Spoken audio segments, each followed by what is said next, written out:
नमस्कार दोस्तों, पिछले वीडियो में आपने जाना था कि किस तरीके से इस जो सिलाई मशीन होती है उसको हमने ऊपरी हिस्से को पलटाया और कुछ इंटरनल पार्ट्स के बारे में हमने जानकारी हासिल की कि किस तरीके से इसमें कहीं अगर धागा फंस जाता है तो उसमें से कैसे निकालते हैं। स्पेशली ये पार्ट जो हमने खोल के शटर, इसको शटर बोलते हैं। अभी इसमें आपको और भी चीजें दिखाई दे रही हैं, वो सब चीज़ों पे आपको समझने की कोशिश करना है, उसके बारे में मैम बताएंगी।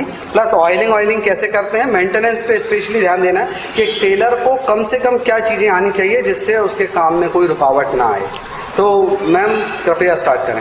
हाँ नमस्ते। देखो अभी ये हमने शटल जहाँ लगाया है उसके लिए एक रॉड है, एक जो फीड डॉग या दात्रे पट्टी बोलते हैं उसके लिए एक रॉड है, और ये नीचे का भी एक रॉड वो दात्रे पट्टी के जॉइंट किया हुआ है, और ये तीनों रॉड ऊपर से व्हील की तरफ से जो एक रॉड बीच में से आता है उसको सब जुड़े हुए रहते, ताकि दात्रे पट्टी वही है ना जो दात्रे पट्टी, हाँ दाते रहते हैं, उसमें भी अगर कचरा अटक गया तो कपड़ा हमारा आगे नहीं जा सकता, इसलिए हमें ध्यान में रखना है कि हर बार हमें वो दात्रे पट्टी भी साफ रखनी चाहिए। और दात्रे पट्टी अगर घिसती है वो पायदाब के ऊपर तो वो खराब होता है, इसलिए हम वो पायदाब ऊपर करके रखेंगे। अभी ये तीनों रॉड, ये व्हील का एक जो रॉड है, एक इस तरफ जो गया आड़ा और ये खड़ा, तो ये खड़े रॉड को ये तीनों रॉड इकट्ठा करके जोड़ दिए ताकि इसके मूवमेंट से ये तीनों रॉड हिल सकते हैं। अगर इसमें कुछ प्रॉब्लम आता है तो ये तीनों रॉड रुक जाते हैं हिलने के लिए। अभी देखो यहाँ हम तेल डालेंगे, जहां जहां हमारा जॉइंट रहता है इस पर एक ज्यादा नहीं, एक बूंद तक ही हमें ऑयल डालना है यहाँ शटल की तरफ। और फिर यहाँ जो जॉइंट है यहाँ एक छेद है, आप देख सकते हो, यहाँ जो नट्स है वहाँ भी नट पर हम एक एक बूंद सिर्फ मशीन को ऑयल डालेंगे, और ध्यान में रखें कि हम मशीन का ही ऑयल डालें, ना कि दूसरा कोई भी ऑयल डालें। ये देखो, ये इतना होने के बाद हम वैसा ही रखेंगे और मशीन हम फिर से यहाँ फिट करके रखेंगे।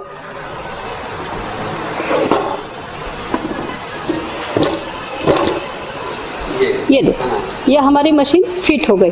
अभी ये पहले बताया था हमने जैसे फेस प्लेट है, अगर यहाँ भी कचरा ज्यादा जम गया तो यहाँ एक स्क्रू रहता है छोटा सा, वो खोल के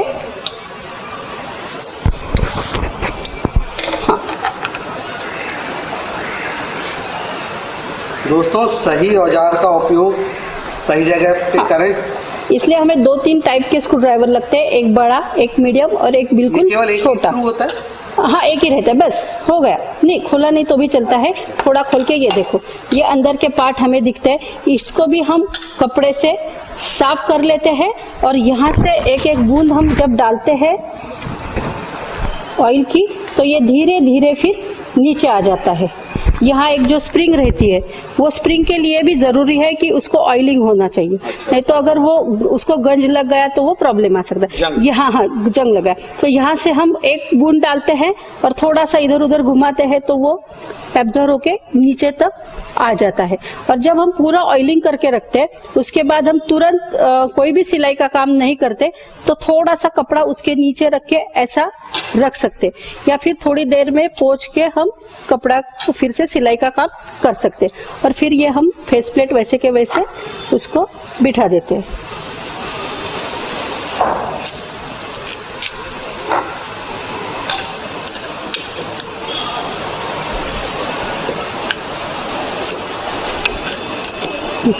और हो सकता है कोई कोई मशीन की ये फेस प्लेट आगे की तरफ होती है, इस तरफ। अगर अभी कोई नए मॉडल जो आए हैं, टेलर मॉडल हो या फैमिली मॉडल के, तो ये फेस प्लेट किसी मशीन की आगे की तरफ होती है, लेकिन तरीका वही है धागा डालने का।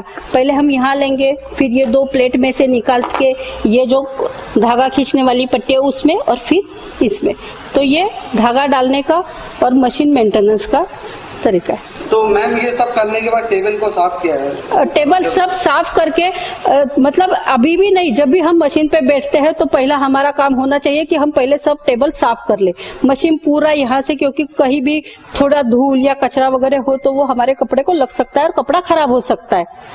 तो फिर हम पूरे एक साफ सुथरे कपड़े से पूरा मशीन साफ कर लेंगे, और फिर बाद में ज्यादा तो हम इसी के ऊपर ज्यादा तेल न कभी भी गिरने दे, और फिर साफ करने के बाद ही हम कपड़े का कटिंग या सिलाई करनी है वो कपड़े की सिलाई करेंगे। मैम कभी कभी क्या होता है कि काम करते करते अचानक ये जो नीडल है, ये जो सुई है, हाँ। ये टूट जाती है। टूट जाती है तो इसका कारण क्या होता है, और अगर ये टूटने के बाद हम इसको कैसे बदल सकते हैं? ठीक है, अभी देखो टूटने का तरीका एक होता है कि जब हम सिलाई करते समय कपड़ा हम आगे की तरफ कपड़ा हम खींचते हैं, मतलब ये अगर है तो हम ऐसा आगे की कपड़ा खींचते हैं तो वो खींचते समय सुई टेढ़ी हो जाती है और वो टूट जाती है। दूसरा एक कारण है कि जब हम कपड़ा सिलाई करते हैं तो कपड़ा ज्यादा मोटा होता है और हमारी सुई बिल्कुल थोड़ी पतली होती है, क्योंकि सुई के भी 3-4 नंबर रहते हैं। अलग अलग कपड़े के लिए हम अलग अलग, ज्यादा करके हम ये नॉर्मल कपड़े के लिए 16 नंबर की सुई यूज करते हैं, लेकिन हमारा कपड़ा अगर जीन पैंट की जैसे थोड़ा मोटा हो तो हमें 18 नंबर की सुई यूज करनी चाहिए। तो अगर ऐसे ऐसे नंबर बढ़ते जाता है, सुई मोटी हो जाती है तो हम 18 नंबर की सुई या 16, और साड़ी या बिल्कुल पतला नायलॉन या रेशमी कपड़ा है तो उसके लिए हम 12 या 14 नंबर की सुई यूज करते हैं। ये 12 नंबर से स्टार्ट होती है? हाँ, 12 नंबर से सुई स्टार्ट होती है, 12, 14, 16, 18 इतनी नंबर की सुई आती है। और ये सुई का भी ऐसे 2 टाइप होते हैं। ये देखो, ये सुई का इसको बोलते हैं नीडल क्लैंप। ये नीडल क्लैंप, यहाँ से हम सुई निकाल सकते हैं। ये सुई 2 टाइप की होती है कि एक बाजू इसका एक है जो चपटी आती है, एक साइड से फ्लैट होती है। तो हाफ शटल की बॉबिन के लिए हम फ्लैट वाली सुई इस्तेमाल करते हैं और फुल शटल के लिए पूरी राउंड रहती है। सुई लगाने का तरीका, फुल शटल और हाफ शटल क्या? फुल शटल में बोलते हैं कि हेवी ड्यूटी के लिए फुल शटल की मशीन ज्यादा अच्छी रहती है। उसमें हम ज्यादा स्पीड से या थोड़ा भी कपड़ा मोटा चला गया तो वो जल्दी से हम सिलाई कर सकते हैं, नहीं तो इस पे इतना कर नहीं सकते। ये तो ज्यादा करके घरेलू यूज के लिए करते हैं तो हाफ शटल अच्छी मशीन रहती है। तो ये फ्लैट बाजू है वो हम इस तरफ, मतलब ये बाजू में करते हैं व्हील की तरफ, और यहाँ लगाते समय ये ऊपर कर लेते हैं और यहाँ बीच में बराबर होल है सुई का, ये नीडल प्लेट पे, वहाँ पहले सुई डाल देते हैं और फिर ये फ्लैट बाजू, ये बाजू को करके और पूरा ये स्क्रू ऊपर तक हम सुई डालते हैं। यहाँ एक बार रहता है छोटा सा, जहाँ तक हम सुई ऊपर ले जा सकते हैं। दिख भी रही है। हाँ, नीचे छोटा सा बार रहता है, वहां तक हम पूरा ऊपर लेके सुई टाइट कर लेते हैं और फिर स्क्रू के हिसाब से, स्क्रू ड्राइवर से ये सुई हम टाइट करते हैं। अगर आपने सुई थोड़ी सी भी नीचे लगाई तो वो शटल के ऊपर गिर के टूट जाती है, उसका कोना टूट जाता है या हो सकता है वो पूरी आधी कट सकती है सुई। बस इसमें आखिरी सवाल और मैम, ओके, कि ये सुई का उपयोग कब तक करना चाहिए? कैसे पता चलेगा ये सुई अगर यदि टूटी नहीं है तो क्या हम उसको हमेशा यूज कर सकते हैं? हाँ देखो, अभी जब तक हम ये कपड़े के ऊपर सुई यूज करते हैं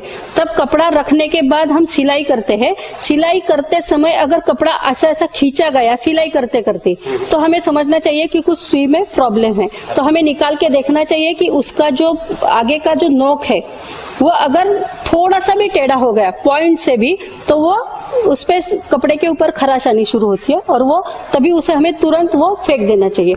लेकिन वो सुई चाहे तो हम थोड़े बड़े कपड़े पे हम यूज कर सकते, लेकिन पतले कपड़े पर यूज नहीं कर सके, क्योंकि पतला कपड़ा ज्यादा खींचा जाता है। मोटा कपड़ा है तो वो चल सकती है, लेकिन पतले कपड़े के लिए हमें तुरंत वो बदल देनी चाहिए और दूसरी सुई लगा के सिलाई करनी चाहिए। तो दोस्तों, इस वीडियो में केवल इतना ही। बड़ी रोचक जानकारियां आपको इस वीडियो में मिली। उम्मीद करते हैं कि सिलाई मशीन से संबंधित इस वीडियो से और पिछले कुछ वीडियो से आपको जरूर फ़ायदा मिला होगा और अब आप सिलाई मशीन के साथ फैमिलियर हुए होंगे। अभी और भी वीडियोस कटिंग और टेलरिंग से रिलेटेड आपके सामने आते रहेंगे, इंतजार करते रहिए। धन्यवाद।